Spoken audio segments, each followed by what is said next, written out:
Today's tripping with our prospect buyer. Yan, mga ka-EDJ, sorry pero pakiramdam ko parang ang gwapo ko yata ngayon sa video na to ah. Ngayon, binabaybay na po namin itong Marcos Highway. Sa napapansin niyo po, yan po ang SM City Masinag. Tapos ito yung LRT Masinag.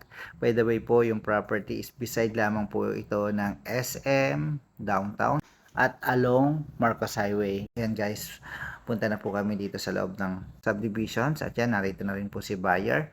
Yan, excited at happy na po kami na ipakita sa kanya ang single house and lot sa loob ng Oro Vista Village po. Ito is along Marcos Highway. Bali guys, sa mga naghahanap ng property na ang subdivision sa katabi lamang po ng SM, ito po 100% katabi siya ng SM. At guys, itong property, more or less, kapag naghahanap kayo ng mga hospitals kung sakali, yung Marikina Valley po dito is 3.7 kilometers lamang po ito at ang Metro Antipolo naman po yung along Marcos Highway is 1.8 kilometers lang po siya.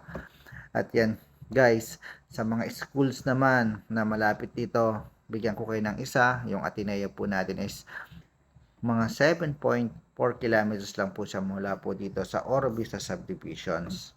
At tapos ang SM City Masinag naman, 1.5 kilometers lang po siya. At nandiyan din po yung LRT Masinag. Yan guys, ito na po yung kitchen. At itong house and lot, more or less po ang floor area nito is 190 square meter. At ang lot area po nito is 180 square meter. Meron po siyang 3 bedrooms at meron din po siyang 2-car carport. Yan guys, kung mapapansin nyo mga ka-ETJ, ito yung first bedroom dito sa second floor. At ito naman po yung bedroom 2. Siyempre dito rin yan sa second floor. At meron po siyang common toilet and bathroom sa pagitan po ng dalawang bedroom na yan. Ito yung hallway, papunta naman po sa inyong master bedroom. At siyempre sa master bedroom, meron yung huge toilet and bathroom.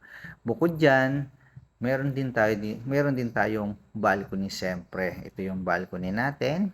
At kung mapapansin nyo, talagang napakatahimik at napakaganda nitong subdivisions. Thank you and God bless. Bye-bye.